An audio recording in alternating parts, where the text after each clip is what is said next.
sans parler de ses affirmations tonitruantes. Je suis la porte, je suis le bon berger, je suis la résurrection et la vie, le chemin, la vérité et la vie, je suis le pain de vie. On parle de nourriture, il nourrit notre âme. Je suis le Fils de Dieu, je suis le vrai cep de vigne, je suis le premier et le dernier, le rejeton de David, l'étoile brillante du matin. Il dit dans Jean 6,35, je suis le pain de vie, celui qui vient à moi n'aura jamais faim, et celui qui croit en moi n'aura jamais soif.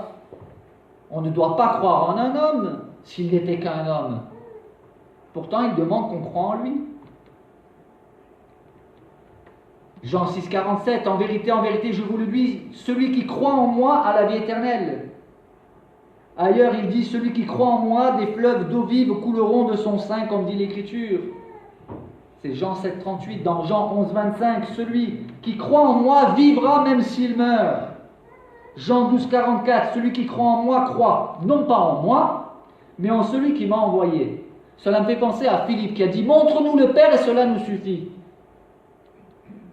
Et Jésus de répondre, Philippe, il y a tellement longtemps que je suis avec vous et tu ne m'as pas connu. Imaginez, vous allez voir un prophète. Vous lui dites, montre-moi le Père, montre-moi Dieu. Il dira, je ne peux pas. Jésus a dit, celui qui m'a vu a vu le Père.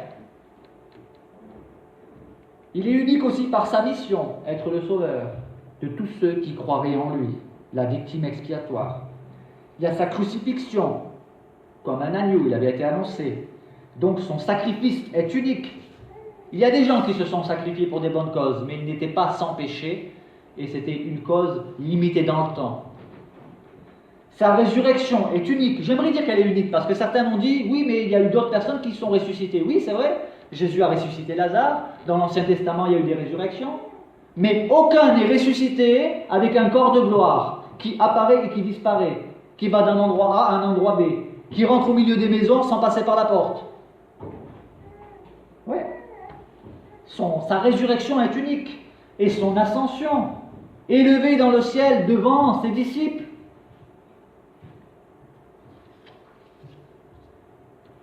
Son triomphe aussi, incompréhensible.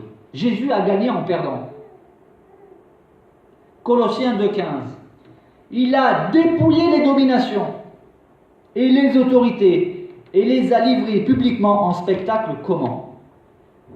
En triomphant d'elles par la croix. J'aimerais rappeler qu'un triomphe, ce n'est pas une simple victoire, c'est une victoire éclatante. Et pendant qu'il était en train de perdre aux yeux de notre intelligence à nous, il est mort. Il est en train de remporter la plus grande victoire, le plus grand triomphe de toute l'histoire de l'humanité. Jésus n'a jamais écrit un seul livre et pourtant il détient le record toujours inégalé de livres écrits au sujet d'un personnage. Il n'a jamais écrit de chants ou composé de musique, du moins les textes ne nous le disent pas.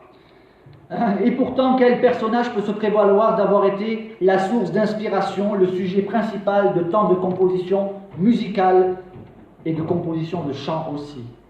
Il est le personnage le plus contesté de l'histoire de l'humanité, tout en étant aussi le plus adoré au fil des siècles.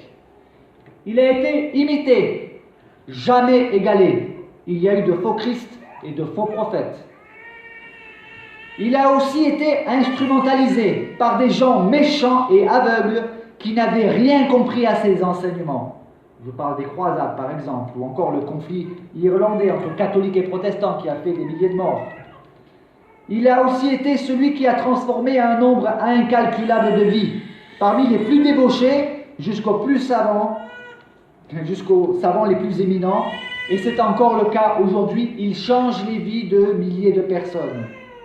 Et alors, pour conclure, et il est évident que ma démonstration de ce matin est totalement incomplète et imparfaite, mais la durée de son ministère, 3 ans.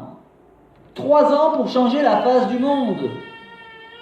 3 ans pour que son nom soit un repère dans le calendrier.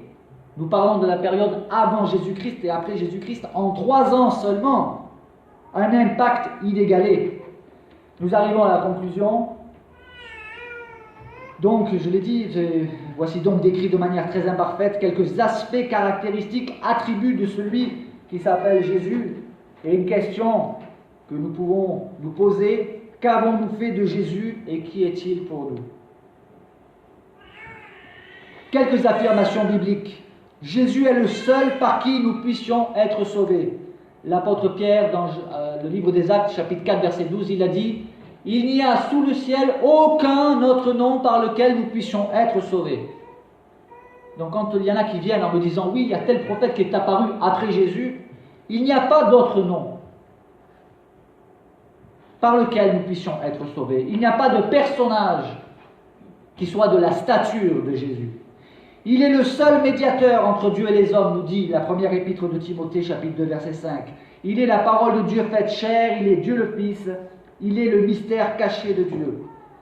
Alors, la parole de la fin, souvenons-nous de tout cela et marchons dans ses voies, car bientôt arrive le jour de sa seconde venue, ou de notre rencontre avec lui, si nous quittons ce monde avant sa seconde venue.